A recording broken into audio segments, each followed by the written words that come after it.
Monsieur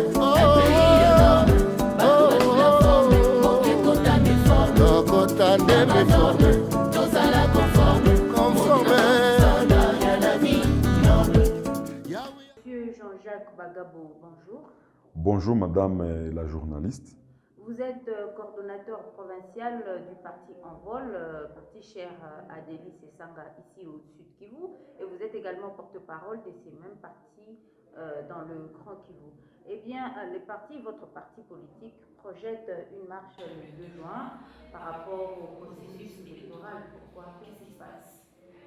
Bien, Madame la journaliste, telle que vous le connaissez, la République démocratique du Congo est en train d'aller vers son 4e cycle électoral depuis que les élections ont commencé dans notre pays, 2006, 2011, 2018. Mais il semble que ces cycles électoraux qui sont déjà passés, il y a eu beaucoup de failles dans l'organisation des élections dans notre pays. On va nous dire que 2006, c'était de l'expérience, 2011, encore de l'expérience, et en 2018, on va nous dire non, c'est bien allé, mais nous, on pense que ça n'a pas bien marché, madame. Depuis 2006, il ne cesse toujours d'y avoir des réclamations sur réclamations après chaque proclamation des résultats.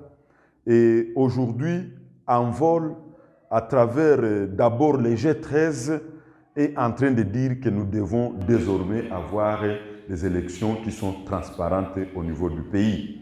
C'est là que le G13 a introduit une proposition de loi au niveau du Parlement.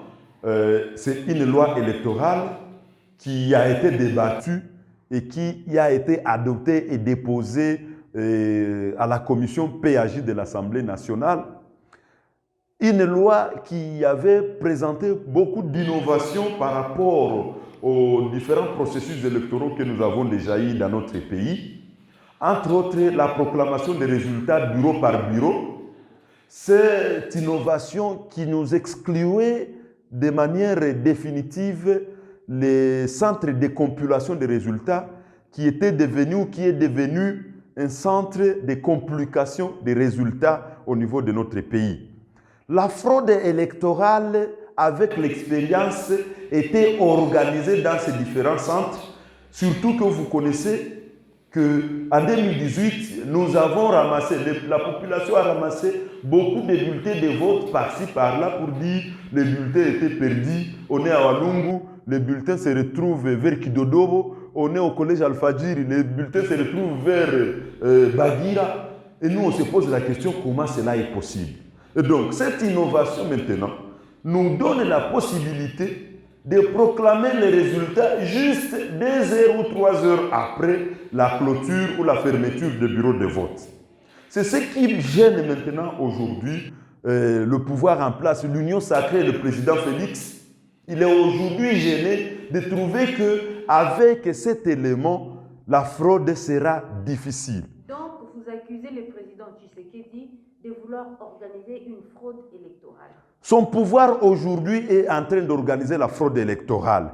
Ce que nous avons décrié dans la loi électorale aujourd'hui, ou dans des différents processus passés sous le président Kabila, aujourd'hui nous sommes en train de vouloir rentrer dans les mêmes zones. Vous savez que la commission PAJ, c'est une commission déjà réduite. C'est possible d'organiser. Et nous, aujourd'hui, nous savons les manœuvres qui s'organisent. Madame, dans la commission PAJ, nous ne manquons pas quelqu'un qui peut nous filtrer de l'information. Nous savons les différentes manœuvres qui sont déjà en train d'être organisées dans la commission PAJ. Des manœuvres qui veulent nous ramener là où, sur ce que nous avons déjà refusé. C'est pourquoi maintenant, aujourd'hui, le parti politique Envol, à travers son président national, l'honorable Délis Sanga, a dit non à la fraude électorale en 2023. C'est pourquoi, après avoir déposé la loi à la commission PAJ pour nettoyage avant d'aller à la 2e lecture au Sénat, nous avons commencé à dénoncer ce que nous avons déjà su. La fraude électorale. Et la fraude électorale, c'est qu'on veut nous ramener toujours dans les centres de compilation des résultats, on veut toujours nous amener à ceci ou à cela et Envol refuse. C'est pourquoi il y a une série d'actions qui sont organisés aujourd'hui dans la ville de Kinshasa et qui seront d'ici là lancés dans toutes les provinces de notre pays. Et parmi ces actions, c'est une matinée politique qui s'est tenue le 21 mai 2022 au niveau de l'esplanade de Asanef à Kinshasa. Et au cours de cette matinée, le président national, l'honorable Denis Sesanga, a lancé la campagne Telemela fraude électorale. Ça signifie... Oui, madame, ça signifie tushimame wakongomani washimame na wakatale fraude électorale. Ça signifie quoi? Nous, au niveau du pays, vous savez que c'est le peuple qui donne le pouvoir. Et c'est le peuple qui ravit le pouvoir. Nous savons que le pouvoir en place est en train de se dire aussi avec les bilans chaotiques au niveau du pays, qu'est-ce qu'on peut faire pour gagner un nouveau mandat? Et nous pensons que le peuple congolais est en train de dire non. Nous avons lancé cette campagne et toutes les communes de la ville de Kinshasa ont aujourd'hui des ambassadeurs du parti politique en vol qui sont en train de sensibiliser sur le refus à cette fraude électorale et que le peuple congolais soit prêt à se mettre debout. C'est pourquoi, par rapport à votre préoccupation, le jeudi 2 juin 2022, dans toute la ville de Kinshasa, il s'organise une marche pacifique. Au cours de cette marche, des éléments sont à l'ordre du jour.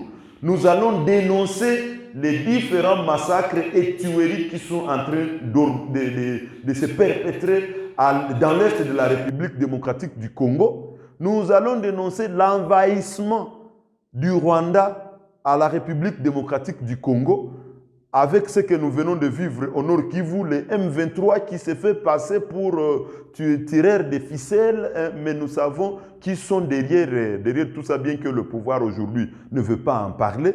Et la deuxième préoccupation lors de cette marche pacifique, c'est que nous allons dénoncer cette fraude électorale qui est en train d'être organisée par le pouvoir de Félix. Le président Félix, nous ne voulons pas que nous puissions rentrer. Nous devons avancer, nous devons grandir. Nous ne devons pas... Il faut qu'on vous comprenne, Denis Sesanga, un député national qui a bien sa place dans l'hémicycle, descend dans la rue. Comment comprendre ça? Oui, madame, Denis Sesanga milite pour la transparence électorale. Et étant peuple congolais, bien que député, et qui voit plus loin, il est appelé à éveiller les consciences de ses concitoyens. C'est là que Denis Sesanga se dit, bien qu'il est député, ils ont déjà fait tout ce qu'ils ont fait. En dehors de tout ce qu'ils ont fait, ils apprennent les manœuvres qui s'organisent. Et là, il doit éveiller la conscience de ses